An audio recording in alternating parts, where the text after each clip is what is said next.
Hello, mga kamaster, maraming salamat po sa lahat ng tumatangkilik ng Number 1 Supreme Warrior. Paki-follow and subscribe mga master para sa mga susunod pang mga kabanata. Number 1 Supreme Warrior. Kabanata 2301. Kung titingnan ang sitwasyon, tila wala ng paraan para pigilan ito. Napatingin si Samson kay Jackie na may pagtataka, puti, baliw ka ba? Kung mag-isa kang lalaban sa kanya, mapapatay ka. Bahagyang umiling si Jackie, hindi pinansin ang lahat ng sinabi. Tumawa ng malakas si Zamian sabay turo kay Jackie, baliw ka. Hindi mo talaga alam ang lugar mo. Rufus, hinahamon ka ng brat na ito, kaya mas mabuting huwag mo siyang awatin. Kailangan mong ipakita sa kanya kung ano ang ibig sabihin ng paghamon sa iyo. Umakto si Rufus na parang binabaliwala ang mga sinabi ni Zamian, ngunit matagumpay na nadagdagan ang galit ni Rufus kay Jackie. Ang ma-challenge ng isang hamak na brat na ganyan, kung hindi tinuruan ng tama ni Rufus si Jackie ng leksyon, ibig sabihin ay hindi sapat ang kakayahan niya. Sa pag-iisip na iyon, hindi niya pinansin ang lahat habang inilulunsad niya ang kanyang sarili pasulong na may hawak na espada. Sinugod niya si Jackie, at bahagyang ngumiti si Jackie, hindi man lang lumingon habang sinasabi niya, ang iba sa inyo ay umatras sa malayo. Agad namang nag-react ang iba nang marinig nila si Jackie. Kahit na ang lahat ay nagdududa kay Jackie, tiyak na magiging matindi ang labanan. Hindi ito magagawa para sa kanila na mahuli sa loob nito. Kaya naman, nang sumigaw si Jackie, nagkalat sila. Sa isang iglap, naiwan na lamang sa gitna sina Jackie at Rufus, na nagmamadaling lumapit sa kanya. Ang haba ng 1 metrong talon sa kamay ni Rufus ay kumikinang sa lamig. Kahit saan siya pumunta naging cold to the limits. Kahit na ang pulang dugo na lupa sa lupa ay natatakpan ng isang layer ng puti. Sa kabila ng pagdistansya ng iba sa kanila, naramdaman pa rin nila ang matinding lamig na nagmumula sa katawan ni Rufus. Malamig pa nga ang lamig na iyon para pigilan ang daloy ng totoong enerhiya. Tinaas ni Jackie ang kanyang kilay, hindi inaasahan na si Rufo ay nasa kanyang manggas. Umatras ng ilang hakbang si Jackie, napanatili ang isang tiyak na distansya mula kay Rufus. Lahat ng mga disipulo ng Corpse Pavilion ay sumisigaw ng pangalan ni Rufus, na nagpapasaya sa kanya. Siyempre, hindi iyon kailangan ni Rufus. Malakas na sinabi ni Zamian, kahanga-hanga si Rufus. Elementary Earth level skills na siya, at marunong na. Maging si Benjamin mula sa Thousand Leaves Pavilion ay makakalaban lamang para sa tabla laban kay Rufus. Si Benjamin ang pangalawang lugar na disipulo mula sa Thousand Leaves Pavilion sa Secret Place for Resources, at isa sa 5 na dumating sa ika-6 na yugto. Siyempre pawang pagmamayabang lang ang mga kinikilos ni Zamian, pero si Byron at ang iba ay may maasim na mukha. Hindi nila inaasahan na nagsanay si Rufus sa mga kasanayan sa antas ng Earth. Ang iba sa kanila ay hindi pa malapit sa antas na iyon. Pagkatapos ng lahat, ang mga kasanayan sa antas na iyon ay nangangailangan ng napakataas na antas ng pag-unawa, pati na rin ang isang tiyak na antas ng lakas. Pagkatapos ng lahat, nang hindi nasa isang tiyak na antas, imposibleng intindihin man lang ang mga intricacies ng isang Earth-level martial skill. Tanging ang mga mahuhusay na master na nasa antas ng pagkatalo sa halos lahat ng iba pang mga disipulo ay maaaring matuto sa kanila. Isang mahabang hininga ang pinakawalan ni Byron, na napilitang aminin na ang kanyang talento ay mas mababa kaysa kay Rufus. Nasa level lang siya ng red martial skills, ibang-iba sila. Higit pa rito, ang katotohanan na si Rufus ay hindi lamang nagsasanay kundi sanay na rin ang naging dahilan upang hindi makapaniwala si Byron at ang iba pa. Ito ay isang bagay na hindi kailanman inaasahan ng mga regular na alagad. Si Hayden at ang iba ay may mapait na ngiti sa kanilang mga mukha habang tahimik na umiling na nagdadalamati na kay Jackie sa kanilang mga puso. Kabanata 2302. Si Jackie ay talagang walang kapantay kay Rufus. Kanina, natural na narinig din ni Jackie ang mga pagmamayabang ni Zamian. Bahagyang ngumiti si Jackie, Earth-level elementary skills. Maaaring ito ay isang bagay na hindi matamo para sa mga naroroon, ngunit ito ay wala kay Jackie. 35 soul sword ang nagtipon sa loob ng itim na espada. Isang maningning na itim na liwanag ang nagmula sa talam. Habang dumadagandong ang espada ni Rufus, inilunsad din ni Jackie ang kanyang pag-atake. Nakarinig ang lahat ng napakalakas na putok, ang Soul Frost at Destroying the Void ay nagsagupaan ng marahas. Biglang binalot ng madilim na liwanag ang malamig na asul na liwanag. Nagkasagupaan silang dalawa sa himpapawid, at sa isang saglit lang ay maririnig na ang mga kaluskos. Ang malamig na asul na liwanag ay nabasag sa mga piraso ng nyebe. Natangay sila ng hangin nang bumagsak sila sa lupa. Walang natalo ang Jackie's Destroying the Void. Matapos sirain ng Soul Frost, tinamaan nito si Rufus. Sa simula pa lang, hindi man lang naisip ni Rufus na matatalo siya sa nakamaskarang brat na nasa harapan niya. Naisip niya na walang paraan na maharangan ang kanyang Soul Frost. Magiging yelo na sana ang Brat, at si Rufus ay kailangan lamang magpadala ng isang sipa para madurage ang katawan ng Brat. Gayunpaman, hindi nangyari ang inaasahan niya. Ang Soul Frost ay talagang nasira ng pamamaraan ng Brat. Hindi lamang iyon, ang pamamaraan ay humahagis pa sa kanya. Sa sandaling iyon, si Rufus ay ginugol at wala ng lakas upang harangan ang Destroying the Void. Gayunpaman, napili pa rin siyang disipulo ng Corpse Pavilion, kaya marami siyang karanasan sa pakikipaglaban. Dahil alam niyang hindi niya mapipigilan ang discarding iyon, gagawin niya ang lahat para matiyak na mababawasan ang kanyang mga pinsala. Isinaaktibo niya ang kanyang tunay na enerhiya at mabilis na tumakas sa gilid. Gayunpaman, ang Destroying the Void ay wala pang 1 metro ang layo mula kay Rufus, kaya walang paraan para ganap na maiwasan ito ni Rufus. Sa pamamagitan ng isang nakakatusok na tunog, ang pamamaraan ay nakarating sa kaliwang balikat ni Rufus. Nanlaki ang mata ng lahat habang nakatingin.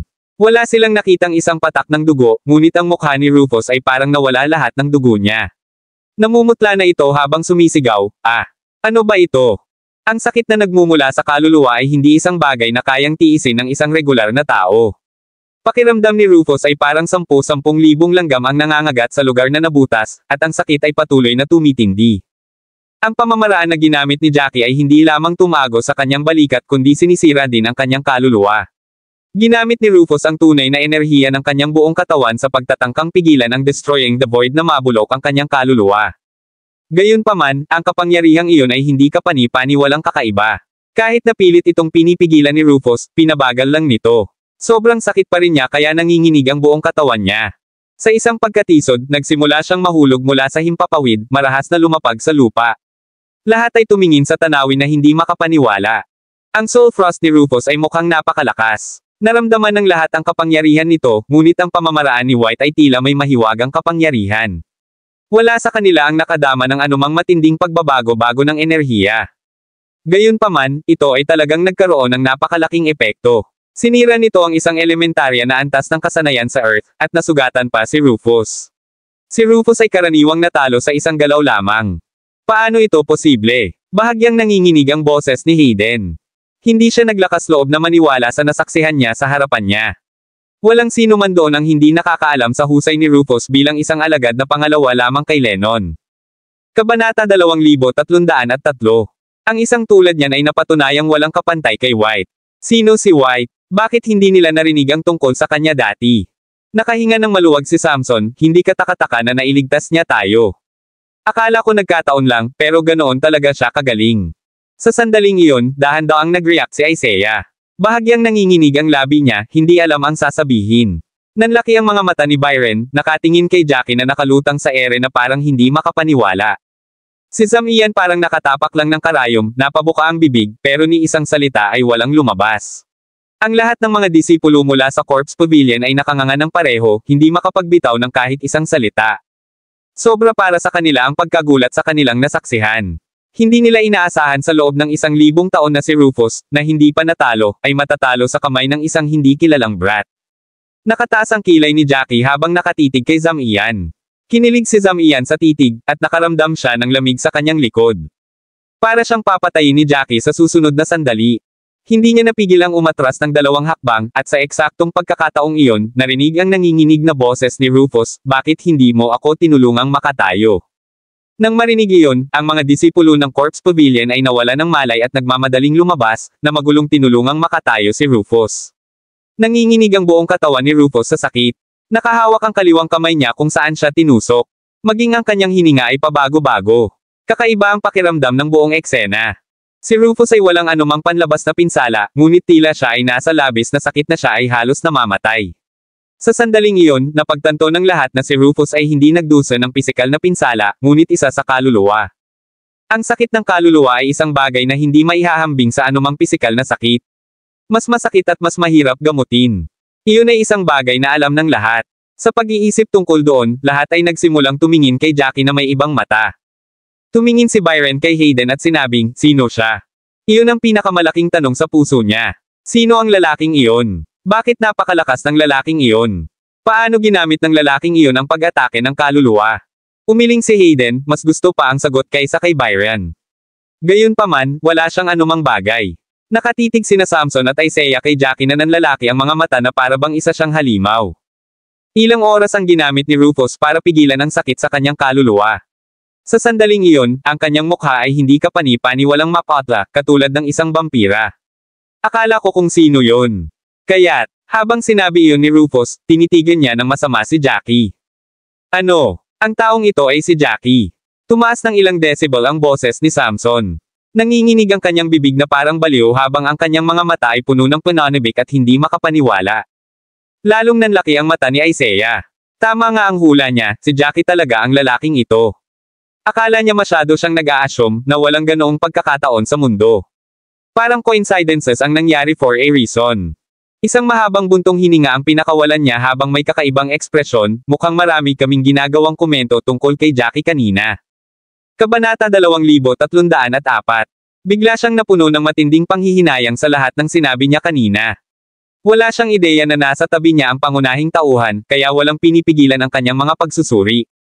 Ang mga salita ni Isaiah ay nagpaalala rin kina Hayden at Samson. Pulang-pula ang kanilang mga mukha nang makaramdam sila ng matinding panghihinayang. Dapat itinikom nila ang kanilang mga bibig. Tumingin si Byron kay Jackie ng masalimuot na tingin. Kung tutuusin, nakausap na niya si Jackie noon, ngunit wala siyang masyadong pakialam kay Jackie sa sandaling iyon. Naisip niya na si Jackie ay isang tao lamang sa intermediate stage ng likas na antas na napakahusay na konektado. Gayunpaman, napatunayan ni Jackie kung gaano kabiro ang kanyang iniisip. Walang magawang bamaantong hininga si Jackie. Dahil nalantad ang kanyang pagkakakilanlan, walang dahilan para makipagsabayan siya sa pagbabalat kayo. Itinapon niya ang maskara sa kanyang mukha at ipinakita ang sarili sa iba pang 13 tao na naruroon. Napaatras si Zamian sa takot. Nagkaroon siya ng napaka-personal na kasaysayan kasama si Jackie. Noon, sinundan niya ang lalaking nakamaskara sa pag-atake kay Jackie at sa iba pa. Sa oras na iyon, siya ay hindi kapani-paniwalang bastos, palaging pinupuntirya si Jackie. Nang maglaon, ipinakita ni Jackie na ang kanyang kakayahan ay kapantay ng lalaking nakamaskara, ngunit naramdaman ni Zamian na wala itong saysay. Malinaw na medyo nasa itaas lang siya ni Jackie noong nagkaroon sila ng tunggalian noon. Siguradong wala si Jackie sa antas na kaya niyang patayin siya. Para bang nakainom si Jackie ng ilang nakatutuwang gamot nitong mga nagdaang panahon, na lubhang nagpapataas ng kakayahan ni Jackie. Kahit na nagdududa si Zamian, kailangan pa rin nilang mag-ingat sa pagharap sa lahat ng mga kasanayang ipinakita niya. Malamig na ngumuso si Rufus, puno ng puot ang mukha. Tere na. Iniluwa niya ang mga salitang iyon, ngunit wala itong puwang para sa pagsuway. Nang marinig iyon ni Zamian, sinaman niya ng tingin si Rufo. Gayunpaman, walang pakialam si Rufus sa naisip ni Zamian, dumura siya habang patungo sa direksyong northeast. Ang ibang mga disipulo ng Corpse Pavilion ay nag-aatubili, ngunit alam nilang hindi sila kalaban ni Jackie noong natalo na si Rufus. Sa pag-atras ni Rufus, wala nang saysay na manatili pa sila. Sa halip ay papatayin sila ni Jackie. Habang nakatingin sila sa isa't isa, itinulak nila ang kanilang pag-aatubili at umalis kasama si Rufus. Maging ang dalaga ay punong-puno ng galit, sinundan ng iba sa kanila. Aalis ka ng ganon-ganon lang. Biglang narinig ang boses ni Samson. Pakiramdam niya ay napakabilis ng pag-usad ng lahat, at hindi niya talaga ito maproseso. Si Rufus, na napaka-imperyo noon, ay talagang mabilis na umatras. Tila walang anumang senyales na bumabagal din sila, umalis ng walang salita. Parang hindi ito gagawin ng Corpse Pavilion, at medyo natahimik si Hayden habang bumulong kay Samson, ano pa ba ang magagawa niya kundi umalis? Kung talagang nag-away kami, hindi siya magtatagal sa injury niya. Kapag nangyari iyon, mamamatay silang lahat. Kung hindi sila mabilis na aalis, hindi nila magagawa mamaya kung magdesisyon si Jackie na patayin sila. Sa wakas ay tinanggap ito ni Samson matapos marinig ang paliwanag na iyon. Saglit siyang nag-isip bago tumango ng time, tama ka, kung si Jackie ang kalaban nila, iba na talaga ang sitwasyon. Kung hindi nila ginawa, umalis, siguradong hindi sila pababayaan ni Jackie kung gaano tayo kalapit. Pagtingin kay Rufus at sa iba pa ay unti-unting nawawala sa dikalayuan, biglang tumahimik sa mga nanatili. Tumingin sila kay Jackie ng masalimuot at magalang na tingin. Bahagyang umubo si Samson, hello Jackie, hindi ako makapaniwala na ikaw talaga. Napaawang ang mga labi ni Isaiah. Sa totoo lang, siya dapat ang magsasabi niyan, ngunit hindi siya kailanman naging isa na sumisipsip sa iba. Nagkaroon siya ng masalimuot na damdamin at walang sinabi. Kabanata 2305. Sinulyapan ni Jackie ang lahat bago siya bumaantong hininga ng bahagya, sa iyo ang bulaklak ng bangkay, bilasan mo. Nanigas ang mukha ni Byron, sa wakas ay neresolba ang kanyang mga alalahanin. Akala niya ay aagawin ni Jackie ang bangkay na bulaklak. Pagkatapos ng lahat, ang bulaklak ng bangkay ay isang ika-8 grado na masiglang damo. Napakahalaga nito. Gayunpaman, tila walang pakialam si Jackie sa bulaklak ng bangkay. Agad na itinago ni Byron ang bulaklak sa inihanda nilang jade box, na inilagay sa kanyang storage ring. Ayaw magsalita ni Jackie sa kanila at maantala. Dahil nalantad na ang aking pagkakakilanlan, dapat ay may kanya-kanyang lakad tayo. Ang aking pagkakakilanlan ay maglalagay sa iyo sa panganib. Pagkasabi ni Jackie ay tumalikod na siya para umalis. Gayunpaman, mukhang hindi payag si Samson na makipaghiwalay kay Jackie. Sinabi ni Jackie na ang kanyang presensya ay maglalagay sa kanila sa panganib, ngunit hindi yun inisip ni Samson. Nadaman niya na ang pagkakaroon ni Jackie sa paligid ay talagang mas ligtas. Si Jackie ay isang taong nakatayo sa nangungunang tatlo sa kanilang lahat sa husay. Si Jackie ay talagang isang taong hindi kapani-pani walang malakas na makasama. Nagpa siya si Samson na hawakan ng mahigpit si Jackie. Jackie, hindi ako sang-ayon sa iyo. Hindi ka magdadala sa amin ng panganib ngunit talagang pananatilihin mo kaming ligtas. Gayunpaman, kung sa tingin mo ay pabigat kami, natural na hindi kami mangangahas na abalahin ka. Pagkatapos niyang sabihin iyon, dali-dali siyang lumingon kay Isaiah at sinabing, Isaiah, hindi mo ba iniisip iyon? Kung tutuusin, si Isaiah ay mula sa parehong angkan ni Jackie. Pagkasabi niyon, galit na galit siyang sinama ng tingin si Isaiah. Walang magawa si Isaias na ibinoko ang kanyang mga labi, alam kung ano ang gusto ni Samson. Alam niya kung ano ang ibig sabihin ni Jackie sa kanila. Kahit anong pag-aatubili niyang sipsipin, kailangan pa rin niyang ibaba ang ulo, tama. Kung hindi iniisip ni Jackie na magiging pabigat tayo. Bigla siyang pinutol ni Jackie, dahil gusto mo akong sundan, sige na. Gayunpaman, hayaan mong linawin ko ang mga bagay, alinman sa mga kayamanan mula sa mga halimaw na papatayin ko ay magiging akin. Masunuri namang tumango si Isaiah at ang iba pa. Gayunpaman, binanggit ni Byron na hindi niya susundin ang iba dahil alam niyang limitado ang kanyang magagawa at tiyak na magpapatuloy si Jackie sa mas malalim na pagsulong. Habang papalapit sila sa bulkan, mas malakas ang mga halimaw. Sa kanyang lakas, hindi niya magagawang harapin ang mga ito, kaya't ang manatili sa labas para pumatay ng ilang halimaw ay mas mabuti. Hindi siya ganoon kaambisyoso, alam ang limitasyon ng kanyang mga kills. Matapos maghiwalay ang magkabilang panig, napakatahimik pa rin ni Jackie, ngunit mas magulo pa si Samson kaysa noon. Jackie, ang galing mo talaga. Kung ikaw ay nasa angkan ko, siguradong mauuna ka. Kahit na ikaw ay nasa Thousand Lives Pavilion, malamang na ikaw ay nasa unang lugar din sa mga napiling disipulo. Kung ang mga salitang iyon ay nahulog sa sinuman, sila ay purong pambobola, ngunit si Jackie ay isang karapat-dapat na tatanggap. Siya ay may mga kasanayang iyon. Pagkatapos ng lahat, siya ay isang taong pantay sa mga kasanayan sa nangungunang disipulo ng Corpse Pavilion. Gayunpaman, hindi naramdaman ni Jackie na tumpak ang papuri. Dapat ay medyo nasa likod pa rin ako ng nangungunang disipulo ng Thousand Lives Pavilion. Chapter 2306. Halatang hindi lang si Jackie ang nakaamoy ng dugo. Baka sa mukha ng iba ang pag-aalala nang magsimula silang tumingin sa paligid. Masyadong halata ang amoy ng dugo, nagkaroon ng patayan sa malapit. Tiyak na hindi lang isa o dalawang tao ang namatay dahil hindi naman ganoon kalakas ang amoy. Madilim ang ekspresyon ni Samson habang sinasabi, walang mga bangkay sa malapit, ngunit ang amoy ng dugo ay siksik pa rin. Dapat tayong maghanda para sa pinakamasama. Ang paghatol ni Samson ay kapareho ng iba. Nang ang lahat ay nakaamoy ng dugo, ang kanilang mga ekspresyon ay sama-samang nagdilim. Tumingin si Isaiah kay Jackie, may gustong sabihin, ngunit nilunok niya ang kanyang mga salita pagkatapos ng ilang pag-iisip. Napatingin si Hayden sa nagsasalungat na ekspresyon ni Isaiah at napabuntong hininga siya sa pagkagalit. Dahil ayaw sabihin ni Isaiah, gagawin niya ito. Lumakad si Hayden sa kaliwa ni Jackie, Jackie, ikaw ang magdesisyon. Hahanapin ba natin ang pinanggagalingan ng amoy? Tumango si Jackie, sinabi lamang ang isang salita, hanapin. Ang iilan sa kanila ay naghiwalay, gamit ang kanilang mga pandama upang suriin ang kanilang paligid. Nahati sila sa 4 na cardinal na direksyon, at pagkaraan ng ilang sandali, nagkaroon ng ilang paggalaw patungo sa silangan, kung saan nagpunta si Isaiah. Lahat, halika dali, may malaking nangyari. Nang marinig ang panawagan ni Isaiah, ang iba ay tumigil sa kanilang mga landas at nagmamadaling pumunta sa silangan. Habang papalapit sila sa direksyong iyon, mas makapal ang amoy ng dugo. Matapos makalampas sa isang burol, nakita agad ni Jackie ang isang hanay ng mga bangkay sa likod nito. Mabilis na binibilang sila, 7 sila. Mula sa kanilang kasuotan, masasabi nilang ang 7 bangkay ay kabilang sa iba't ibang angkan mula sa Hilaga.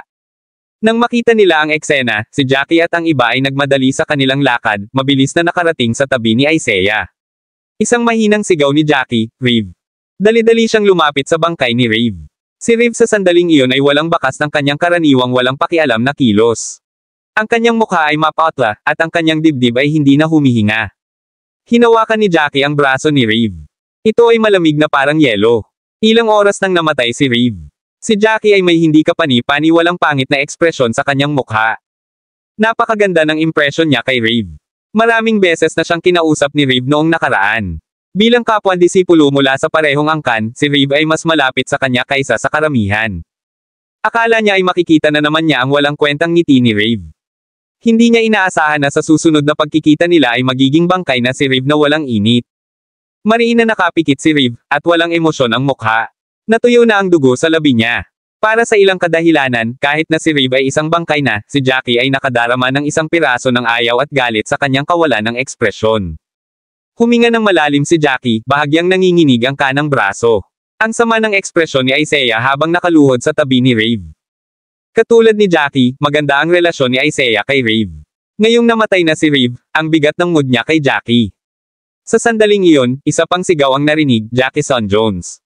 Sumugod si Hayden sa isa pang bangkay habang sumisigaw ng pangalan, humihikbi. Lumuhad siya sa tabi ng bangkay ni Jackison, inaabot niya ito habang nayuyugyog, sinusubukang gisingin si Jackison. Kabanata 2307. Sa kasamaang palad, hindi na muling makakasagot si Jackison kay Hayden. Sa 7 bangkay na bigla ang itinapon, 2 sa kanila ay mula sa Dual Sovereign Pavilion, 2 pa ay mula sa Modeled Origin Clan, at ang natitirang 3 ay mula sa Thousand Lives Pavilion. Natagpuan ni Samson ang isang alagad mula sa Modeled Origin Clan na malapit sa kanya at lumuhad na nakatingin sa kanya sa sakit. Medyo namamaos ang boses ni Isaiah habang sinasabi niya, "Ano ito? Sino ang pumatay sa kanila? Isa ba itong halimaw o tao?" Napabuntong hininga si Jackie, lumipat ang tingin sa dibdib ni Reeve. May butas na kasing laki ng kamao. Walang dugo sa paligid ng sugat, ngunit ito ay lahat ng itim. Parang sunog na sugat. Gamit ang kanyang sentido, naramdaman niyang may dala itong kaunting kuryente. Ibinalik ni Jackie ang kanyang tingin sa iba pang mga bangkay. Habang sinusuri niya ang iba, napansin niyang may mga sugat sila na dulot ng mga armas. Ito ay malinaw na ang fins ay talagang hindi ang mga salarin, sila ay pinatay ng mga tao. Pagdating muli sa tabi ng bangkay ni Reeve, sobrang dilim na ng ekspresyon ni Jackie. Ang kanyang mga mata ay may kakaibang tingin sa kanila. Nanginginig ang bibig ni Isaiah, bakit kailangan nilang patayin silang lahat? Ito ba ay tulad ng huling pagkakataon, ang lahat ba ay para sa kapakanan ng mga kayamanan na ginawang fiends? Matigas na sabi ni Jackie, hindi. Matigas ang 3 salitang iyon, na biglang napukaw ang atensyon ng 3 pa kay Jackie. Napabuntong hininga si Samson habang may pag-aalinlangan na nagtanong, "Jackie, bakit sigurado ka?" Huminga ng malalim si Jackie, hindi sinagot ang tanong ni Samson. Sa halip, sinuri niya ang katawan ni Reeve, binaligtad ang bangkay ni Reeve. Matapos gawin ang lahat ng iyon ay lumingon siya para tingnan ang iba, bukod sa butas na sugat, walang ibang sugat sa katawan ni Reeve. Tingnan mo ang ibang mga bangkay, tingnan mo kung ganoon din sila. Tumango naman ang 3, hindi talaga maintindihan. Kahit na curious sila sa ginagawa ni Jackie, hindi nila ito kinwestiyon at ginawa ang lahat ayon sa bilin ni Jackie. Pagkaraan ng ilang sandali, ganap na nilang nasuri ang 7 bangkay. Ani Hayden, parang walang dagdag na sugat sa katawan ni Jackison. Katulad ni Reeve, may sugat lang sa dibdib. Tumango si Jackie, kung gayon, tama ang hula ko. Dahil sa sinabi nito, mas lalong na-curious ang iba. Bago pa sila makapagtanong ng anuman, nagtanong muli si Jackie, dapat mas kilala mo ang mga galing sa sarili mong sekta. Sabihin mo sa akin ang kanilang kakayahan, tingnan natin kung sino ang pinakamalakas. Tumango silang lahat at nagbigay ng simpleng brief sa kanya-kanyang lakas ng 7 bago nila ito inayos. Nagulat sila nang mapansin na si Jackison ang pinakamalakas, at ang pangalawa ay si Reeve. Batay sa sinabi ni Isaiah, tiyak na may kakayahan si Reeve na maging isang piniling disipulo. Kaya lang, matagal na siyang hiwalay at hindi na nagkaroon ng pagkakataon na hamanin ang sinumang piniling alagad. Ang 2 pinakamalakas ay may eksaktong parehong mga sugat, habang ang iba pang 5 ay nagkalat ng magkakaibang mga sugat na tila sila ay dumanas ng maraming iba't ibang mga pag-atake. Sinabi ni Jackie sa isang mabigat na tono, dapat iyong mga Southern clans ang gumawa nito. Kung tutuusin, hindi lang isang clan mula sa North ang namatay. Ang 7 sa kanila ay maaaring bumuo ng isang alyansa sa pagitan ng hilagang mga angkan habang sila ay sumulong, na pumatay ng mga halimaw. Chapter 2308. Tumango naman ang iba sa kanila, sang-ayon sa sinabi ni Jackie.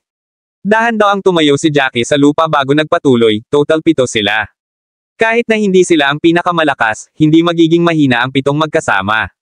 Gayunpaman, nauwi pa rin sila sa ganito, at pareho silang pinatay ng mga kalaban. Tingnan mo na lang ang mga sugat ni na Jackie-san at Reeve, tiyak na napatay sila sa isang mabilis na welga, na walang puwang para sa kanilang pag-atake. Ang isang tao na maaaring gumawa ng isang bagay ay isang eksperto. Dahil eksperto siya, hindi siya magiging kilala. Tulad ng nahulaan mo kanina, ang dahilan kung bakit nagsimula ang alitan ay posibleng dahil sa isang kayamanan na naiwan ng isang halimaw. Dahil kilalang kilala ito, malamang nakilala ng 7 ang taong ito na pumatay sa kanila. Kung ginawa nila, alam ang pagkakaiba sa kasanayan, malamang na hindi sila kumilos ng padalos-dalos. Sa paliwanag ni Jackie, naintindihan din ng 3. Upang mapatay sila sa isang welga, ang kalaban ay hindi magiging regular na alagad. Siya ay tiyak na magiging isang piniling alagad na mataas ang rating.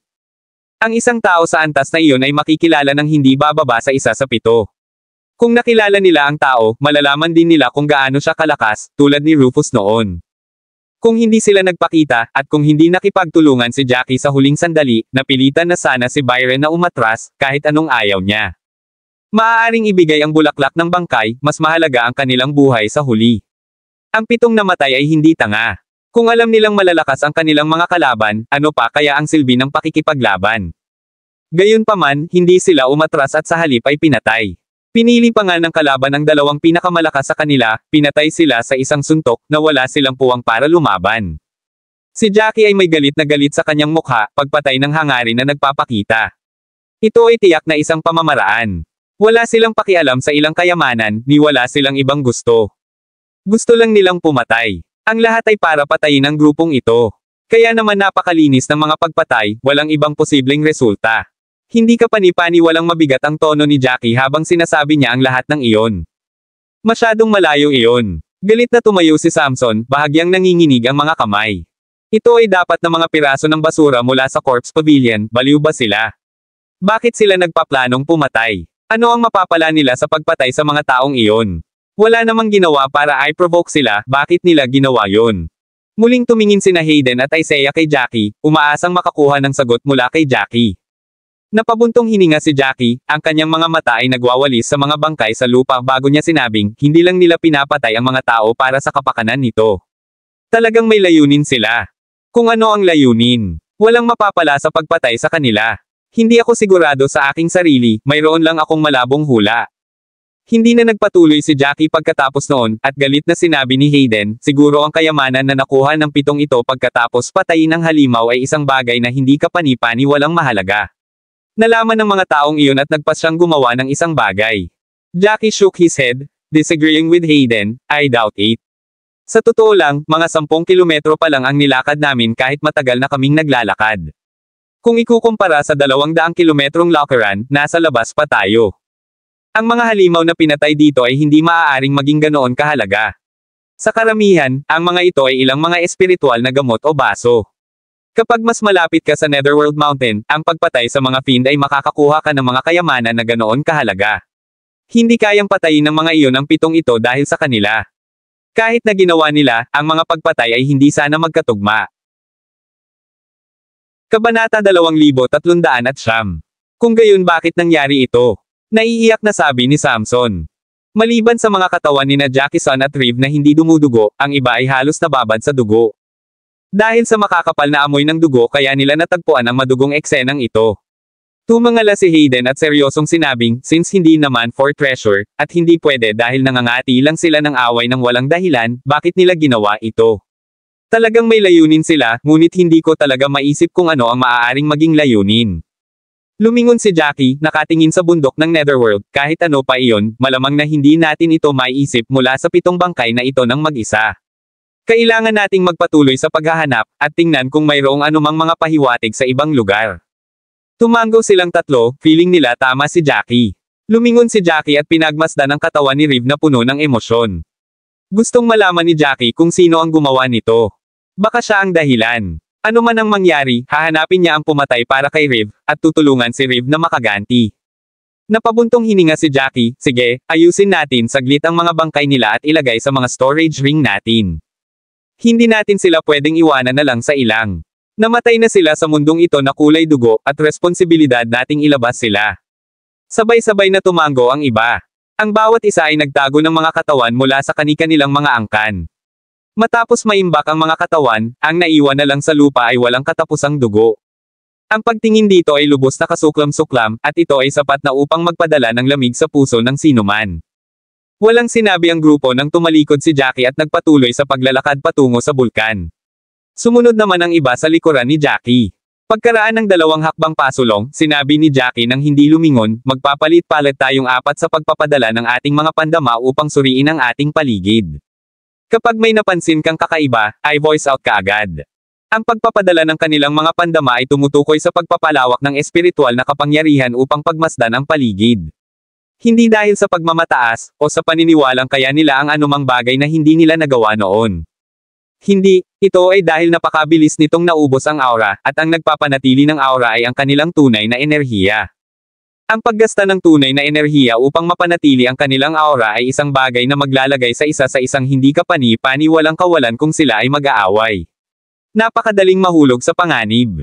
Kaya naman hindi nila gagawin iyon ng normal kung walang malaking mangyayari. Gayunpaman, sa kung gaano ka-special ang sitwasyon, kailangan nilang suriin kung mayroon pang mga bangkay sa paligid nila. Iminungkahi ni Jackie na salaitan sila. Isang tao ang gagawa nito habang ang iba ay nagpapahinga. Kapag natapos na ang isang turn, maaari silang magpahinga at palitan ang tunay na lakas na kanilang ginugol habang sila ay patuloy na sumusulong. Puno pa rin ito ng walang katapusang kulay ng dugo sa lahat ng dako. May kulay dugong crescent moon sa kalangitan. Napuno ng aura ng kamatayan ang buong mundo. Dahil sa sobrang lupit ng eksena kanina, lahat sila ay nasa mabigat na kalooban. Kung ikukumpara, ang aura ni Jackie ang pinakamalakas. Pagkatapos ng lahat, ang Destroying the Void ay isang espiritual na kasanayan, at isa na napakataas ng ranggo. Kaya naman, sa tuwing turn ni Jackie, ang lugar ay magiging napakalaki. Malinaw na sakop ng kanyang mga pandama ang lahat sa daan-daang metro. Kabanata 2310.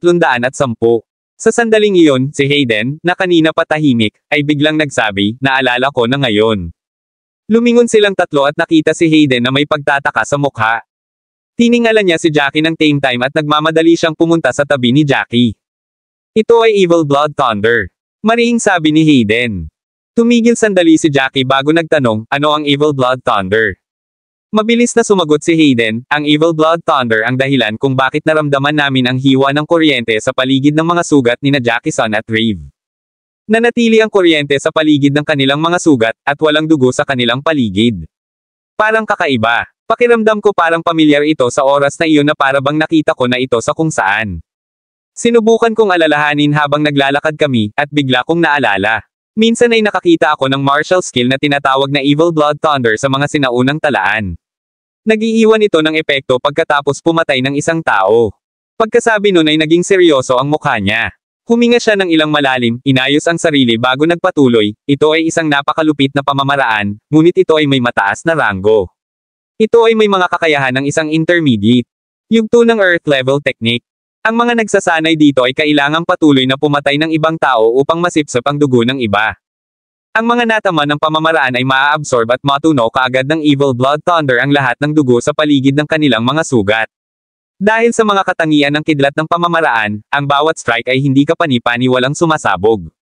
Ngayong naiisip ko na, ang kanilang mga sugat ay hindi bunga ng suntok kundi isang pagsabog. Ang kontrol ng pamamaraan ay tila hindi kapani-pani walang mabuti. Obvious naman na kung sino man ang gumagamit ng teknik na ito ay nakapasok man lang sa proficient level. Nang marinig iyon, galit na galit ang ekspresyon ni Hayden habang nagtatapos, sa palagay ko ang mga taong pumatay sa kapwa natin disipulo ay dapat ang taong nakamaskara mula sa Corpse Pavilion. Siya lang ang may kakayahan at talento na magsanay ng intermediate earth level technique, at maging sanayin ito sa isang mahusay na antas. Sa pagpapakilala ni Hayden, malinaw na ngayon si Jackie at ang iba pa. Katulad nga ng hula ni Jackie. Pinaikit ni Jackie ang kanyang mga mata at sinabi sa mahinang boses, mukhang tama ang hula ko. Kung ang taong nakamaskara ang nasa likod ng pag-atake, tiyak na hindi ito para sa kapakanan ng anumang kayamanan, ngunit para lamang sa kapakanan ng pagpatay. Siya ay natural na may mga layunin sa paggawa niyan, at ako ay may napakakaabalang hula. Nag-aalalang sabi ni Hayden, Jackie, Are you trying to say na talagang hindi siya titigil sa pagpatay lang ng 7? Papatayin pa niya ang iba hanggang sa mamatay ang bawat isa sa amin mula sa Northern clans. Tumango si Jackie, biglang naalala ang nakaraan niyang karanasan. Pakiramdam ni Jackie ay mula nang tumuntong siya sa Mount Beasts, nakapasok siya sa isang plot na puno ng misteryo, at ang plot ay nasa lugar pa rin hanggang ngayon. O marahil ang balangkas ay nagtatapos lamang sa sandaling ito. Aniya, lahat ng ginawa ng Corpse Pavilion noon, dapat may kaunting kaalaman ang Thousand Lives Pavilion, di ba? Ang pagpayag sa mga disipulo ng Corpse Pavilion na makapasok sa Hidden Place for Resources ay talagang isang bagay na pinlano ng mga nakatataas mula sa Thousand Lives Pavilion. Gayunpaman, sa tingin ko ay hindi lang ang Thousand Lives Pavilion ang may plano, ang Corpse Pavilion ay may sarili rin. Ang nangyari ngayon ay posibleng konektado sa kanilang mga plano. O baka naman, ginagawa lang ng lalaking nakamaskara ang lahat ng ito sa kabila. Pagkasabi ng lahat ng iyon ay tuluyan ng nagdilim ang mukha ni Jackie. Si Isaiah at ang iba ay labis na nag-aalala tungkol sa sitwasyon, ngunit wala silang magagawa. Pagkatapos ng lahat, kahit na sa mga tuntunin ng kasanayan o numero, sila ay walang dapat pag-usapan. Dahil maaaring walang humpay na pinapatay ng Corpse Pavilion ang mga mula sa Northern clans, baka nasa panganib din sila. Kabanata 2311. Sabi ni Samson na may takot na tingin, kung gayon, ano ang gagawin natin? Hindi tayo pwedeng tumayo lang dyan at maghintay ng kamatayan. Hindi natin hahayaan na patayin nila tayo, kailangan nating magtulungan. Kailangan nating magtulungan ang lahat ng mga alagad mula sa mga angkan sa hilaga upang labanan sila. Ang mga demonyo o kayamanan ay hindi mahalaga, ang ating buhay ang pinakamahalaga. Tama si Samson, kung paano ang sitwasyon, lahat ng mga kayamanang iyon ay hindi na gaanong kaakit-akit sa kanila. Ang kanilang buhay ang pinakamahalagang bagay, at ang pagtiyak na ang kanilang mga angkan ay maaaring kumita rin. Sa pagkabaliw ng Corpse Pavilion na sinusubukang patayin ang lahat, kung hindi sila agad mag-react, lahat sila ay malalagay sa malaking panganib. Sila ay nasa isang ganap na kawalan na walang paraan ng pag-ikot ng mga talahanayan sa paligid. Lumingon si Jackie sa kanilang tatlo, may paraan ba kayong tatlo para ipaalam sa ibang mga disipulo mula sa inyong mga angkan? Tumango si Hayden, may idea ako. Mayroon akong sound transfer array kasama si Graham. Habang sinasabi niya iyon, nakuha niya ang isang ceiling array na halos kasing laki ng palad mula sa kanyang storage ring. Alam ni Jackie kung ano iyon. Ang mga array na ganyan ay napakamahal, ang mga regular na tao ay hindi kayang bayaran ang mga ito. Gayunpaman, mayroon itong mga gamit sa mga mahahalagang oras. Hanggat ang mga espiritong kristal ay inilagay sa labas ng pormasayon, maaari silang magpadala ng tunog sa kalawakan. Hindi na nila kayang isipin ang halaga sa puntong iyon, at kinuha ni Hayden ang ilan pang mga spirit crystal, inilagay ang mga ito doon. Nagsimulang lumitaw ang iba't ibang mga selyo, at sa dalawang paghinga, sinabi ni Hayden sa hanay, Graham. May masamang nangyari. Nasa. Biglang napatigil si Hayden dahil doon. Hindi niya alam kung paano niya may paparating kay Graham ang posisyon niya. Hindi naman kasi sila pamilyar sa lugar. Kumunat ang noo ni Jackie bago sinabing, mga 30 kilometro na kami umaban. Sa Netherworld Mountain bilang palatandaan, nasa kanluran tayo. Maaari kang magsindi ng signal kapag nandito ka. Iyon lang ang paraan para mailarawan nila ang kanilang posisyon. Matapos may padala ang boses ni Graham ay ibinalik pagkatapos ng humigit kumulang 5 paghinga, naiintindihan ko, pupunta agad ako doon. After that, medyo relaxed na si Hayden. Napasubsob siya sa sahig sa pagod. Bilang isang mandirigma, hindi talaga siya natatakot sa kamatayan. Nakita niya ang kanyang mga kapwa-alagad na pinatay ng tao o hayop. Gayunpaman, ito ay naiiba sa dati, ito ay pagpatay ng tao. Wala sa kanila ang nakaligtas. Sa pag-iisip niyan, biglang naramdaman ni Hayden na parang may humawak sa lalamunan niya, na pwede siyang mamatay anumang saglit. Habang sila ay nakaramdam ng hindi kapani-paniwalang kaba, biglang nagangat ng ulo si Jackie, tumingin sa isang lantang puno bago siya biglang nag-react. Nagulat silang tatlo at agad na tumakbo sa likod ni Jackie. Nanginginig si Samson habang sinasabi, Jackie, may nakita ka ba? May panganib ba? Sumimangot si Jackie, nararamdaman ko, may kung ano sa sanga ng punong iyon. Naglakad si Jackie papunta sa puno. Masyadong mabilis ang paggalaw ni Jackie. Hindi kapani-pani walang balisa pa rin silang tatlo. Kahit labag sa loob ay sumunod pa rin sila sa likod. Kabanata 2312. Ito ay isang lantang puno na walang mga palatandaan ng buhay na natitira dito. Halos kasing taas iyon ng 2 tao. Ang puno ay tuyo na, sa pamamagitan lamang ng paghawak sa puno, ang mga patong ng tuyong balat ay mahuhulog. Hindi pinansin ni Jackie ang mga tao sa likod niya. Dahan-dahan siyang lumuhod, nakatingin mismo sa mga ugat ng puno. Napatingin silang tatlo sa kinaroroonan ni Jackie at walang napansing kakaiba. Ang mga ugat ay tila katulad ng ibang bahagi ng puno. Hindi alam kung gaano ito katagal namatay. Ang puting balat ay nagsasalita ng mga nakalipas na panahon. Dahil wala pang sinasabi si Jackie, ang tatlo pa ay hindi nang ahas na gumawa ng anumang pabaya. Nakatingin lang silang tatlo kung saan nakatingin si Jackie. Gayunpaman, gaano man sila tumingin, wala silang mahanap na kakaiba tungkol dito. Matapos lumuhad ng mahabang panahon, dahan-daang tumayo si Jackie. Ang kanyang mga mata ay may kakaibang tingin sa kanila, ano ang silbi ng paggawa ng lahat ng ito? May espesyal ba sa lugar na ito? Pagkasabi niyo ay tumangala siya para tingnan ang paligid. Ito ay ang parehong walang katapusang, kulay dugong mundo. Parang walang espesyal doon, walang makakatawag ng atensyon ni Jackie. Kumunat ang noo ni Isaiah at nagtanong, ano ang silbi ng ano? Jackie, anong nahanap mo? Napakunot ang noo ni Jackie, sinabi sa simpleng tono, Evil Blood Thunder, naramdaman ko ang paghiwa nito sa mga ugat ng punong ito. Parehong kuryente ang naramdaman ko sa katawan ni Riv. Maingat na inusisa ni Jackie ang bangkay ni Riv, lalo na ang kuryente sa kanyang dibdib. Kung wala iyon bilang isang sanggunian, hindi mapapansin ni Jackie ang kakaibang pangyayari.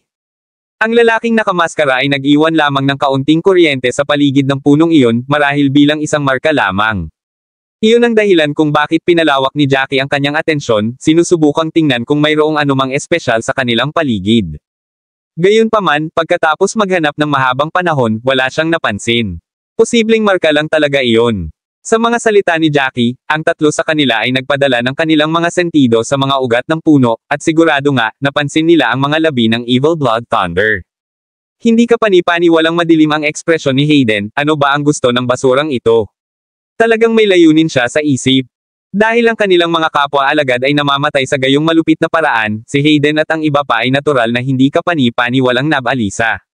Sa ibabaw nila, posibleng salakayin din sila ng grupo ng mga baliw, dahilan para magtanim ng higit na puot ang grupo. Wala silang tiwala na matalo ang lalaking nakamaskara. Kahit nandoon si Jackie, nagtutulungan ang mga kalaban nila. Sa kanilang apat lang, siguradong hindi sila mapupunta sa magandang kalagayan. Palakad-lakad si Samson na kinakabahan. Ang kanyang mga kasanayan ay ang pinakamahina, at siya ang pinaka-nag-aalala tungkol sa kanyang sariling hinaharap. Anong gagawin natin? Feeling ko hindi lang baliw ang grupong iyon, mga baliw na may plano sa kanilang mga ulo. Sa pagharap sa kanila, kailangan nating maging maingat. Kung hindi, kapag nakilala natin sila, wala na tayo. Sa pagtatapos ng pahayag na iyon, ang mukha ni Samson ay hindi kapani-pani walang takot. Bahagyang nanginginig ang mga labi niya habang naghihintay kay Jackie. Alam ni Jackie kung ano ang ikinababahala ni Samson.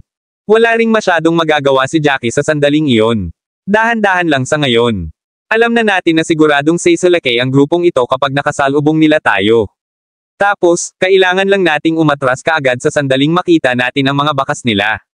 Kung malayo tayo sa kanila, tiyak na hindi sila magiging banta sa atin. Ang mga salita ni Jackie ay kadalasang para aliwin ang pagkabalisa ni Samson, ngunit mukhang hindi kapani-pani walang takot pa rin si Samson. Kabanata 2313. Kung gayon hinding-hindi natin mapapawi ang ating mga pandama. Basta may mapansin siyang mali, tumakas na tayo agad, huwag ka nang mag-isip ng kung ano-ano. Nakakatakot ang kamatayan. Bagay na ayaw nilang lahat, ni handang harapin. Ang kanilang grupo ay hindi gaanong prominent sa mga master na natipon sa hidden place for resources, ngunit pabalik sa loob ng kanilang sariling mga angkan, sila ay kabilang sa mga elite. Sila ay alinman sa panloob o piniling mga disipulo sa loob ng kanilang mga angkan. Ang mga normal na informal na disipulo o mananakbo, at karamihan sa iba pang panloob na mga disipulo ay hindi kailanman maglalakas loob na maliitin sila. Palagi silang binabati ng may paggalang, at mayroon silang sariling magandang kinabukasan na inaasahan. Kaya naman, wala sa kanila ang handang mawala ng buhay sa isang lugar na tulad nito. Bahagyang nanginginig ang buong katawan ni Isaiah dahil patuloy siyang binabaha ng maputlang mukha ni Riv sa kanyang ulo. Kalahating araw lang ang nakalipas, nakikipagbiruan si Riv sa iba pa nila. Hindi niya inaasahan na sa susunod na pagkikita nila, ang walang pakialam at mapaglarong top internal disciple na iyon ay mauuwi sa bangkay. Mabilis siyang namatay, sa isang hit lang. Hindi man lang siya nagkaroon ng pagkakataong lumaban. Napakalupit noon. Huminga ng malalim si Isaiah para pakalmayan ang sarili. Gayunpaman, ang kanyang puso ay patuloy pa rin sa tibok ng hindi maayos. Pagkaraan ng ilang sandali, sinabi niya kay Jackie, Jackie, tiyak na may dahilan kung bakit siya nag-iwan ng marka dito. Baka may kakaiba dito na hindi natin napansin. Sa ibabaw lang kasi ang investigasyon natin. Bakit hindi natin imbestigahan ng detalyado para masubukan natin kung ano ang ginagawa niya? Tumango si Jackie, tama ka, pero pakiramdam ko, hindi lang siguro nag-iwan ng marka ang lalaking nakamaskara. Baka makakita tayo ng mga katulad na marka sa paligid. Pagkasabi niya noon ay may narinig siyang pagsabog. Parang may papunta sa kanila sa sobrang bilis. Napatalon silang apat sa gulat, at lahat ng mga mata nila ay lumipat sa pinanggalingan ng tunog. Isang gwapong lalaking nakasuot ng berdeng damit ang sumugod sa kanila, kasama ang tatlo pa sa likuran niya. Wala pang 150 metro ang layo ng lalaki sa kanila. Sa pagtingin doon, si Hayden ay hindi kapani-paniwalang emosyonal.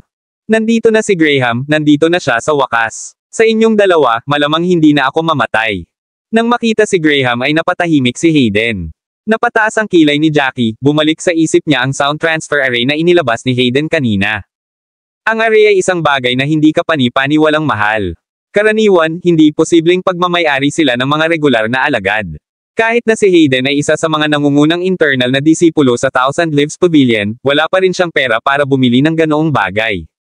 Nangangahulugan iyon na ang array ay dapat na ibinigay ng ibang tao. Ang pagiging kakaiba ng array ay nangangahulugan na ang pagbili lamang ng isa ay walang silbi, kailangan nila ng dalawa para magamit ito. Sa pag-iisip, lumingon si Jackie at makahulugang tumingin kay Hayden. Dati, inakala ni Jackie na medyo bulok ang bibig ni Hayden, pero isa lang pala siya sa mas malalakas na disipulo sa Thousand Lives Pavilion. Walang partikular na kapansin-pansin tungkol kay Hayden, ngunit ngayon ay tila minamaliit niya ang lalaki. Habang nag-iisip siya, lumapag sa harap nila sina Graham at Benjamin. Nang makita ni Graham si Jackie ay medyo naningkit ang mga mata nito na halatang nagulat. Kabanata 2314. Gayunpaman, hindi siya naging isang partikular na nagpapahayag na tao, kaya't nilabanan niya ang kanyang pagkagulat. Ang mga tao sa likod niya ay halatang walang antas ng kontrol ni Graham. Nang makita nila si Jackie, nanlaki ang mga mata nilang lahat. Puno ng tanong ang mga mukha nila. Bahagyang tumango muna si Graham kay Hayden bago ito naglakad papunta sa kanila, sumaludo kay Jackie. Jackie, hindi ako makapaniwala na dito kita makikita. Naisip ko na sana ay 2 beses ka nang nakarating sa loob, pumatay ng hindi mabilang na mga halimaw. Magalang ang mga salita, ngunit hindi ito pinansin ni Jackie. Naaliw siya na tiyak na si Graham ay hindi kasing tuwid at tuwid gaya ng gusto niya. Mukhang si Graham ay isang schemer din, at kailangan niya maging maingat sa pakikipag-ugnayan kay Graham. Bahagyang tumango si Jackie, sinama ng tingin si Hayden. Naintindihan naman agad ni Hayden ang gusto ni Jackie, at hindi nag-atubiling ihayag ang lahat ng kanilang natuklasan. Madilim ang mukha ni Graham. Nang matapos si Hayden, seryosong sabi ni Graham, actually, may napansin din akong ilang bangkay papunta dito. Ang lahat ng mga bangkay na iyon ay kabilang sa hilagang angkan. Inisip ko kung ito ba ay gawa ng mga fiend o baka nag-aaway dahil sa kayamanan. Ngayon, parang hindi naman. Mukhang may nakapagdesisyon na tayong lahat dito na mamatay. Ang mga huling salita ay halos pilit na nailabas sa bibig ni Graham sa pamamagitan ng nakanganga na mga ngipin. Mukhang hindi rin maganda ang kalagayan ni Benjamin. Humakbang siya at sinabing, ano ang dapat nating gawin? Hindi ko inasahan na ang Corpse Pavilion ay magiging napakalupit na gustong patayin kaming lahat. Wala sa amin ang umasa ng ganito sa simula, at binigyan namin sila ng pagkakataong sakupin ang inisyatiba. Sino ang nakakaalam kung ilan ang namatay? Tama si Benjamin. Kahit 100 o higit pang mga bangkay na lang ang napansin nila sa ngayon, walang makakasiguro na ganoon na nga ang lawak nito. Posible na, kasama ang lalaking nakamaskara sa Taiman, sinimulan na ng Corpse Pavilion na patayin ang lahat ng mga alagad ng Northern Clan. Ang 8 na naruroon ay lahat ay may pangit na mga mukha. Kung talagang nanag ang Corpse Pavilion, tiyak na papalibutan ng lalaking nakamaskara ang lahat ng nanatili sa dulo. Kahit na pambihira sina Graham, Benjamin, at Jackie, wala pa ring paraan para labanan nila ang mga ganoong uri ng numero. Kung ito ay naging isang laro ng mga numero, kung gayon sila ay magiging walang magawa. Kung nangyari iyon, mapipilitin silang tumakbo, na iwan ang mahihinang mga alagad. Nakaligtas man sila, hindi nila alam kung ano ang sasabihin kapag bumalik sila sa kanilang mga angkan. Nasa bingit na sila ng kawalan ng pag-asa nang bigla silang makarinig ng nagngangalit na mga yabag sa di kalayuan. Napatingin silang 8 sa ingay. Nakita nila ang isang lalaking nakasuot ng punit-punit na kasuotan na nakapikit papalapit sa kanila, pasuray-suray habang gumagalaw. Nang mapansin ng lalaki si Jackie at ang iba pa, naging emosyonal siya. Kahit may sugat ang paa niya ay binilisan pa rin niya ang takbo. Nagsalubong ang kilay ni Jackie, pakiramdam na parang hindi kapani-pani walang pamilyar ang silhouette. Hindi niya napigilan ang sarili na maglakad pasulong para sa isang mas mahusay. Tingnan mo, nang makita niya kung sino siya, tumigil ang kanyang puso, at nagmamadali siyang tumakbo pasulong. Nang makita ng lalaki si Jackie at ang iba pa, parang nahanap na niya ang kanyang huling pag-asa. Tumakbo siya ng mabilis at mapilit, at ang kaliwang paa niya ay napadpad sa kanan niya, na nagpabagsak sa kanya sa lupa. Bago siya bumagsak sa lupa, may nag-abot ng kanilang mga kamay, mahigpit na hinawakan siya at hinaila siya pataas. Kabanata 2315. Si Jackie ay may bakas ng kawalan ng katiyakan sa kanyang boses, Nelson. Sa sandaling iyon, si Nelson ay nasa isang hindi kapani-pani walang masamang kalagayan. Ang kanyang damit ay nabahira ng dugo, ang kanyang katawan ay napunit ng hindi kilalang sandata. Mas malala pa ang kalagayan niya kaysa sa ilang pulubi sa gilid ng kalsada. Nawala na niya ang lahat ng bakas ng kanyang karaniwang marangal na kilos. Mahigpit na kinuyam ni Nelson ang braso ni Jackie, bahagyang nanginginig ang labi nito, Jackie. Sa wakas natagpuan na rin kita. Sa sandaling iyon, nahuli na ang iba sa kanila. Nang makita ni Isaias na iyon ang piniling alagad, si Nelson, napalaki ang kanyang bibig sa pagkagulat, hindi nang ahas na maniwala sa kanyang nakikita. Agad siyang lumuhad sabay hawak sa dalawang kamay ni Nelson, anong nangyari? Paano ka nasaktan? Isang simpleng pagsusuri ang ginawa ni Jackie sa mga pinsala ni Nelson. Ang ikatlong bahagi ng kanyang mga sidlan ay nasira na, at siya ay nagkaroon ng hindi mabilang na mga sugat, malaki at maliit. May dalawang bali pang ang buto. Ang katotohanang naabot ni Nelson ang lugar na ito ay patunay na ng kanyang kalooban. Wala nang lakas si Nelson na tumugon sa mga tanong ni Isaiah. Alam na alam ni Jackie kung gaano ang paghihirap ni Nelson sa sandaling iyon. Tumangala siya kay Isaiah, mayroon ka bang gamot sa pagpapagaling, ako? Si Jackie ay may labis na kaguluhan sa kanyang mukha nang marinig si Nelson. Alam kaagad ni Isaiah ang iniisip ni Jackie nang makita niya ang ekspresyon at hindi na pinag-isipan ang problema. Pag-abot sa kanyang storage ring, kumuha siya ng 2 recovery pill, pinalamanan ito sa bibig ni Nelson. Si Jackie ay isa ng matandang disipulo at nasa mas mataas na posisyon kaysa sa isang regular na disipulo. Gayunpaman, alam ni Isaiah na ilang araw pa lang naging matandang disipulo si Jackie, walang paraan para makaipon siya ng anumang kayamanan. Kaya naman, hindi siya maaaring magkaroon ng anumang mga table task para sa pagpapagaling, kaya naman napilitang tingnan siya ni Jackie. Pagkatapos uminom ng pills, medyo kumalma ang ekspresyon ni Nelson. Tinulungan ni na Jackie at Isaiah si Nelson na makaupo, at nagsimulang ipikit ni Nelson ang kanyang mga mata para magnilay at gumaling. Pagkaraan ng 2 oras, nagsimulang maging matatag ang mga pinsala ni Nelson. Kahit na siya ay nasugatan pa, sapat na ang kanyang pag-iisip upang simulan ang pagsagot sa mga tanong. Si Graham at ang iba pa ay lumipat, nagtanong ng ilang mga katanungan tungkol sa mga pinsala ni Nelson bago sabik na itanong sa kanya kung ano ang nangyari. Kumunat ang noo ni Nelson. Mula nang umalis ako sa panimulang lugar, nagplano akong pumatay ng ilang halimaw at posibleng makakuha ng ilang magagandang kayamanan. Sa daan, nakilala ko ang ilang kapwa-alagad at bumuo ng isang maliit na alyansa.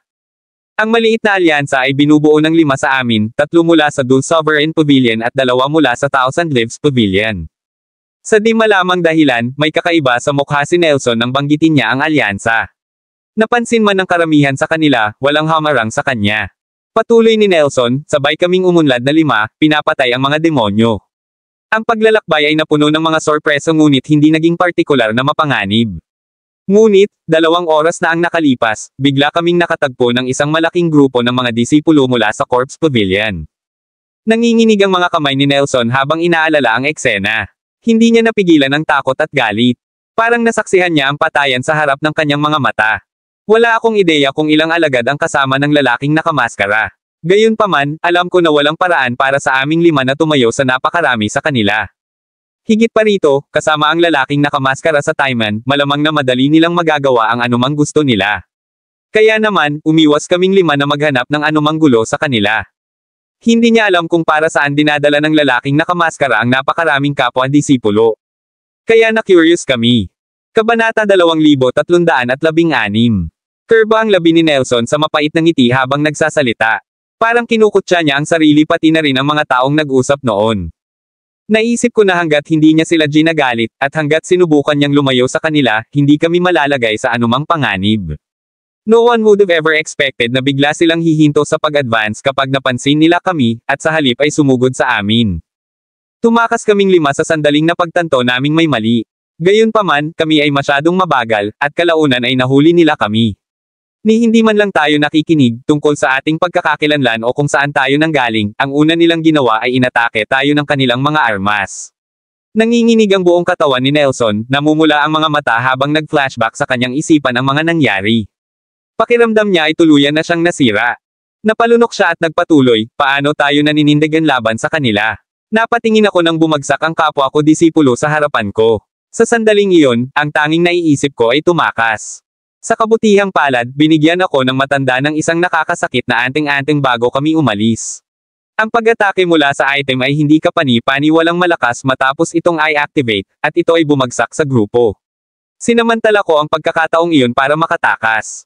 Tuluyang bumagsak ang mga luhang namumuo sa mga mata ni Nelson ng sandaling iyon, at tumulo ang mga ito sa kanyang damit.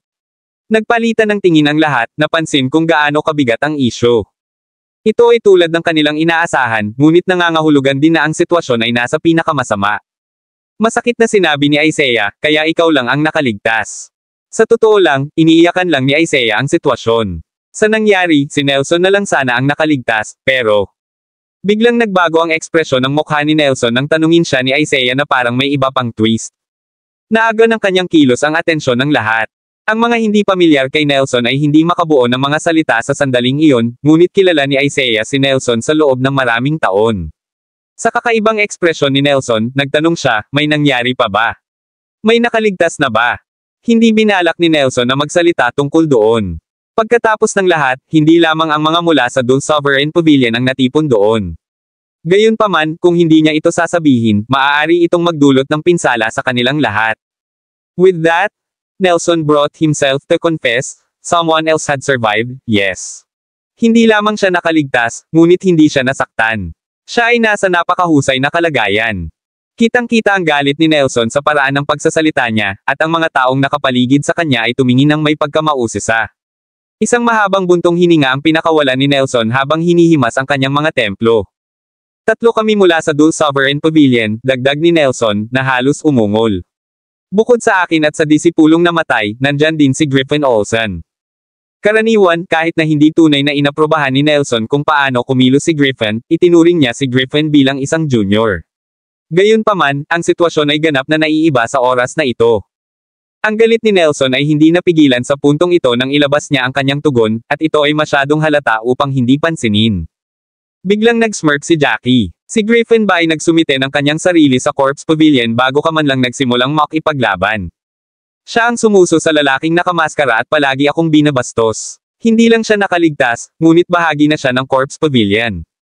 Naninigas ang mukha ni Nelson habang nakatitig kay Jackie ng may panghihinayang. Kahit na ayaw niyang aminin, ang katotohanan pa rin ang katotohanan, at walang paraan para baguhin niya ito. Pinilit niyang tumango. Katulad ng sinabi mo. Noon, galit na galit kami, ngunit hindi iyon nakatulong.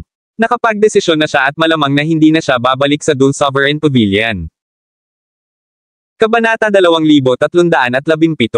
Ngumuso si Jackie, hindi gaanong nag-iisip tungkol dito. Sa tingin ko makakabalik pa siya. Hanggat mamatay tayong lahat dito, walang makapagpapatunay sa ginawa niya. Natural na makakabalik siya ng ligtas at maaaring makatanggap pa ng masaganang gantimpala. Ang iba ay halatang naasar dito.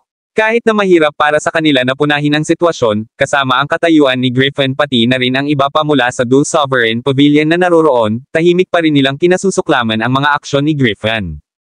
Kahit na ang mga hamak ay nasusuklam sa mga taong alam lamang kung paano sumipsip sa iba kapag dumating ang mga hamon. Kinagat ni Isaiah ang kanyang mga ngipin habang sinasabi, sobrang layo na siya. Ang ginawa niya noon ay isang bagay, ngunit sa ginawa niya sa pagkakataong ito.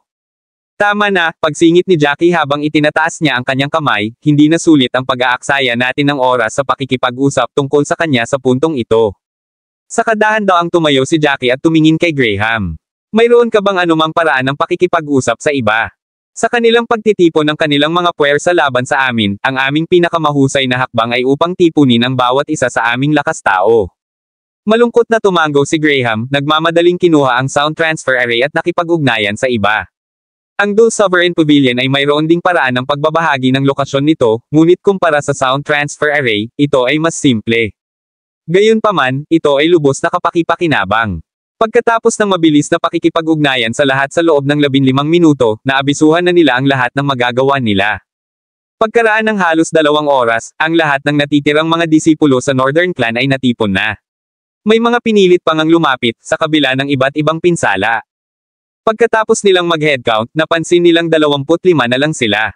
Nang pumasok sila sa Hidden Place for Resources, ang Northern Clan ay nagdala ng kabuuang 70 disipulo. Ang mga pagkalugi ay higit na sa 2/3. Ito ay isang napakalaking pagkawala. Higit pa rito, hindi garantisadong lahat ng 25 sa kanila ay makakalabas ng buhay.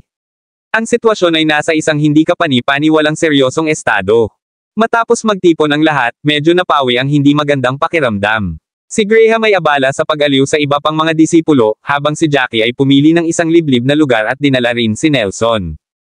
Umupo siya sa tabi ni Nelson at ginamo ang mga sugat ni Nelson, hindi umimik. Walang magawang tumingin si Nelson kay Jackie. Sabihin mo sa akin, mabubuhay ba tayo? Habang sinasabi niya iyon, nagkaroon siya ng aura ng kawalan ng pag-asa at kawalan ng pag-asa sa kanya. Naiintindihan ni Jackie kung ano ang naramdaman niya matapos mapatatag ang mga pinsala, sinabi ni Jackie kay Nelson ang tungkol sa pagkamatay ni Rave. Medyo naging malapit sina Nelson at Rave, at nang sa wakas ay nerehistro ni Nelson ang balita ng kanyang pagkamatay, ang kanyang moral ay bumagsak sa isang bagong mababang. Umiling si Jackie. Wala nang saysay na isipin ang lahat ng ito ngayon, mabuti pang tumutok ka sa pagbawi. Sa pagkakataong iyon, narinig mula sa malayo ang boses ni Graham, halika, Jackie. Pag-usapan natin ang susunod nating gagawin. Napabuntong hininga si Jackie sa sobrang inis. Sa totoo lang, ayaw niyang makipag-usap kay Graham. Nararamdaman niya na kahit na ang lalaki ay tila isang perpektong ginoo sa ibabaw, sa totoo lang, hindi siya ganoon katuwid. Sa kasamaang palad, sa sandaling iyon, napilitan silang magtrabaho ng sama-sama, at ang pananatili bilang isang grupo ang pinakamabuting pagpili. Sa pag-iisip na iyon, napilitan siyang maglakad patungo kay Graham. Nag-aalalang sinabi ni Graham, Jackie, ano sa palagay mo ang kanyang layunin? Isang maliit na tawa ang pinakawala ni Jackie. Hindi yun mahirap hulaan. Kabanata 2318. Nakakunot ang noo ni Graham habang seryosong nakatingin kay Jackie. Nakatingin si Jackie sa malayo, nakatingin sa walang katapusang kulay ng dugo sa abot tanaw. Nahulog siya sa malalim na pag-iisip, at pagkaraan ng ilang sandali, sa wakas ay ibinukan niya ang kanyang bibig at nagpatuloy, gusto niya tayong patayin. Mayroong, pagkatapos ng lahat, mga benepisyo sa pagkamit lamang iyon. Pagkatapos ng lahat, tayo ay kanyang mga katunggali, at sa pamamagitan lamang ng pagpatay sa atin ay madali niyang makukuha ang mga gantimpala na iyon. Kung matagumpay tayong makarating sa paanan ng Netherworld Mountain at maibabalik sa Divine Void Slope, magkakaroon ng isa pang labanan pagkatapos nito. Kung noon pa man, malamang na malaki ang tiwala niya sa pagtatalo sa aming dalawa.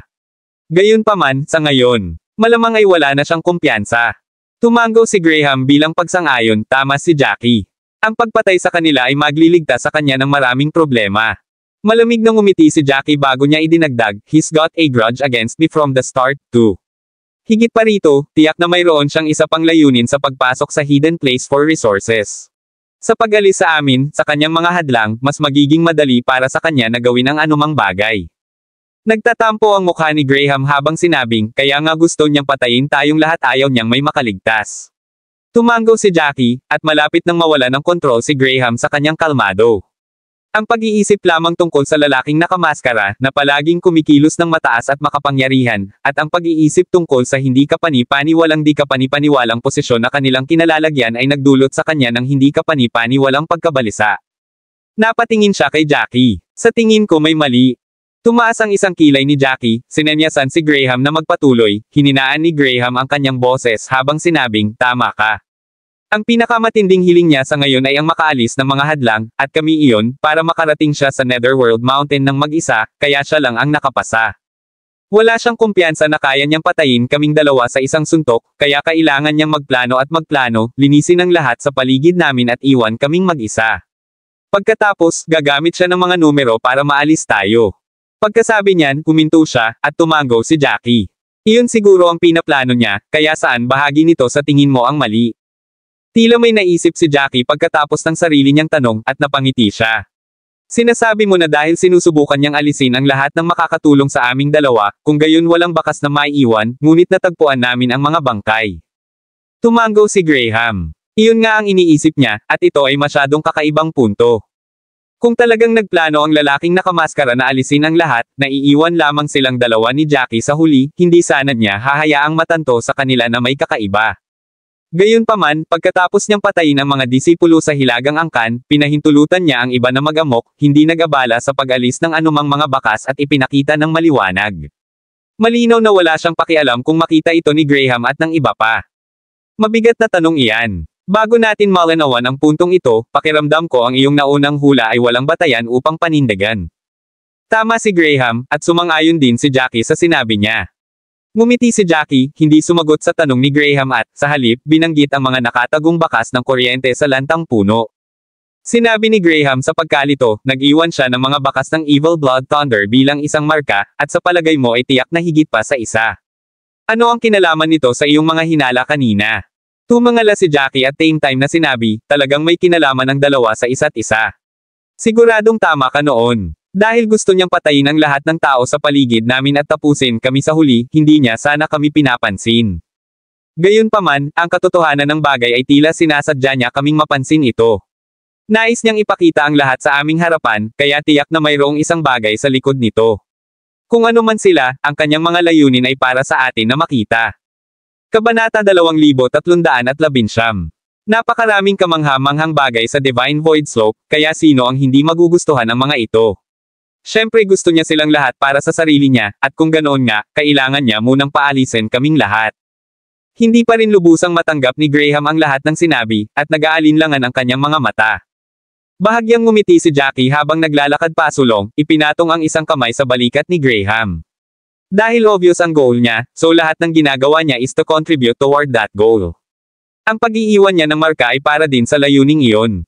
Kahit na hindi pa rin niya alam ang buong detalye, hanggat nakakuha kami ng higit pang ebidensya, ang sagot ay natural na magbubunyag mismo. Tumango si Graham, hindi niya ito lubos na naiintindihan. Biglang tumahimik ang dalawa, at walang umimik sa kanilang dalawa. Pareho silang malalim sa kanilang sariling pag-iisip, ngunit tila mas kalmado ang ekspresyon ni Jackie, habang si Graham ay mas madilim. Siya ay hindi kapani-paniwalang nag-aalala tungkol sa susunod na mangyayari. Pagkaraan ng mahabang panahon, sa wakas ay hinimok ni Graham, kung gayon, ano ang dapat nating gawin pagkatapos nito? Naglakad si Jackie ng 2 hakbang pasulong. Paghahanap. Maghanap ng ano? Hanapin ang iba pang marka na iniwan ng lalaking nakamaskara. Kapag nakahanap na tayo ng sapat sa kanila, malalaman natin. Higit pa rito, kailangan mong tandaan na ang aming layunin sa pagkakataong ito ay hindi paghihiganti kundi pagpasa sa entablado sa halip.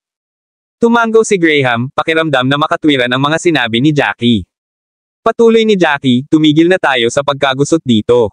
Kung gusto nating makahanap ng mga sagot, kailangan muna nating hanapin ang iba pang mga marka. Pagkatapos nito, patuloy kaming sumusulong, hindi lang tayo pwedeng magbigay ng libreng pass sa lalaking nakamaskara. Kahit nabanta niya ang aming kaligtasan, inihanda na namin ang aming sarili, at mayroon kaming sapat na kakayahan din. Lahat ng problemang ito ay kayang lutesin. Ang huling mga salita ni Jackie ay sinabi sa isang napakamatigas na paraan, na naging sanhi ng Graham upang mabigla. Ang disipulong ito mula sa Dul Sovereign Pavilion na nagngangalang Jackie ay hindi kailanman nabigo na sorpresahin si Graham, sa bawat oras.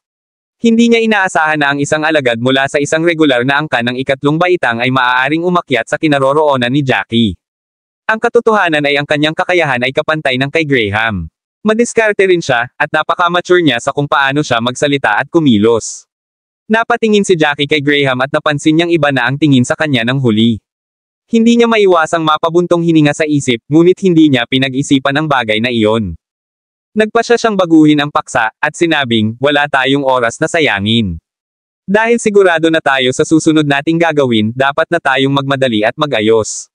Ang mga salitang iyon ay nagsilbing paalala kay Graham, at agad na kumilos si Graham, nagmamadaling naglakad patungo sa iba. Nakadalawang hakbang pa lang siya nang marinig ang boses ni Jackie sa likuran niya, tandaan, hindi natin kayang maghiwalay. Saan man tayo magpunta, kailangan nating magsama. Kung hindi, bibigyan na lang natin sila ng pagkakataon. Tumango si Graham nang hindi lumilingon. Nakarating siya kung saan nagkukumpulan ang lahat bago niya maingay na inayos ang lahat. Pinaghiwalay niya ang lahat, nagpalitan ng pagpapadala ng kanilang mga pandama, at umiikot tuwing 2 oras. Kabanata 2320. 4 sa kanila ay nagpapadala ng kanilang mga pandama sa bawat oras. Bawat isa ay namamahala sa isang direksyon. Sa ganoong paraan, napanatili nila ang kanilang aura at tunay na enerhiya habang nadagdagan din nila ang kanilang katumpakan. Matapos ayusin ang lahat, nagpasya na sila ng direksyon na uusad. Nang umabant ang lahat, inayos na lahat sina Jackie, Graham, at ang iba pang mga estranghero na mandirigma na tumayo sa harapan. Talagang naramdaman nila ang kapangyarihan ng paglipat bilang isang grupo noon, at lahat ay nakadama ng seguridad. Pagkatapos ng lahat, nawala sila ng higit sa 2/3 ng kanilang mga tao, at sila ay nasa yugto na kung saan ang lahat ay nasa panganib. Habang ang grupo ay sumulong sa isang matatag na bilis, muling nakipag-usap si Jackie kina Graham at Benjamin. Ito ay hindi masyadong isang pag-uusap, gayunpaman, dahil ang tono ni Jackie ay may pahiwatig ng akusasyon dito. Nakatutok ang maitim niyang mga mata kay Graham sa kaliwa niya. Graham, bilang isang top 5 na piniling disipulo sa Thousand Leaves Pavilion, dapat kang magkaroon ng pabor ng mga elder at leader. Mayroong isang bagay sa aking puso na pinag-iisipan ko ng ilang araw, at iniisip ko kung matutulungan mo akong alisin ang aking mga pagdududa. Kahit na ang mga salita ay tunog magalang, mayroong isang accusatory undertone dito na bahagyang natigilan Graham at Benjamin. Nagtaas ng kilay si Graham. Kung may alam ako, sasabihin ko sa iyo. Gayunpaman, kung ito ay nagsasangkot ng mga lihim ng angkan, kung gayon hindi kita matutulungan. Parang malabo ang mga salita, ngunit hindi ito pinansin ni Jackie. Bahagya siyang ngumiti habang sinasabi, ano ang pinaplano ng Thousand Leaves Pavilion? Bakit nila pinayagan ang Corpse Pavilion na makapasok sa lugar na ito? Naramdaman ba ng mga panloob at panlabas na matatanda ng Thousand Leaves Pavilion na ang mga disipulo ng Corpse Pavilion ay magiging mabait para hindi tayo saktan? Ang isang malaking bahagi ng kung ano ang nangyayari ngayon ay dahil ang Corpse Pavilion ay pinapayagang makapasok. Kung kami lang ang mga Northern clans, hindi na sana tataas ang mga bagay hanggang sa puntong ito anuman ang nangyaring conflict. Napakakahulugan ng mga salita ni Jackie, at naging sanhi ito ng pagbabago ng ekspresyon ni Graham at Benjamin. Ito ay talagang isang tanong na hindi maaaring palampasin, at tama si Jackie. Kung hindi pinayagang makapasok ang Corpse Pavilion, hindi mangyayari ang sakuna na ito. Hindi sana sila mawawala ng napakaraming disipulo. Iniisip lang ang walang dugong mukha ni Reeve dahilan para kumulo sa galit si Jackie. Talagang hindi niya maintindihan kung ano ang sinusubukang gawin ng Thousand Leaves Pavilion. Sa Mount Beasts, napansin ng Thousand Leaves Pavilion ang Corpse Pavilion na tinatakan ang lugar, ngunit kumilos sila na parang walang nangyari, hindi pinapansin ang mga disipulo sa Mount Beasts. Para bang walang halaga sa kanila ang mga buhay na iyon. Ang pagpasok sa Hidden Place for Resources ay nangangailangan ng mga permit, at mayroon lamang 180 sa kanila. Wala man lang silang sapat na ipamahagi sa kanilang sarili, ngunit kinuha nila ang kalahati para sa mga angkan sa timog. Hindi maintindihan ni Jackie ang kanilang mga kilos. Nagpakawala ng mahabang buntong hininga si Graham habang sinagot, kahit na sa sobrang galit, ang pavilion na ginagawa ito ay natural na may sariling mga dahilan pati na rin ang kanilang mga plano. Pagkatapos ng lahat, ang mga matatanda at mga disipulo mula sa Thousand Leaves Pavilion ay hindi mga tanga. Walang paraan na ginagawa nila ang lahat ng ito nang walang magandang dahilan, dapat mayroon silang napaka-espesyal na layunin. Nang marinig ang lahat ng iyon, hindi napigilan ni Jackie ang pangungutya sa kanyang mga salita habang nagdidilim ang kanyang mukha. Sa tingin mo ba sapat na ang ganoong paliwanag para sa lahat? Kahit na sadyang hinaan namin ang aming mga boses at walang ibang nakakarinig sa aming sinasabi, sa tingin mo ba ay hindi sila nag-iisip ng parehong mga bagay sa loob? Napakaraming tao ang namatay, at karamihan sa kanila ay mga elite mula sa iba't ibang angkan. Anong uri ng plano ang sulit na isakripisyo sa buong buhay nila? Maraming salamat mga kamaster sa walang sawang pagsusubaybay, isang like, share, and subscribe naman dyan mga kamaster. Abangan ang susunod pang mga kabanata.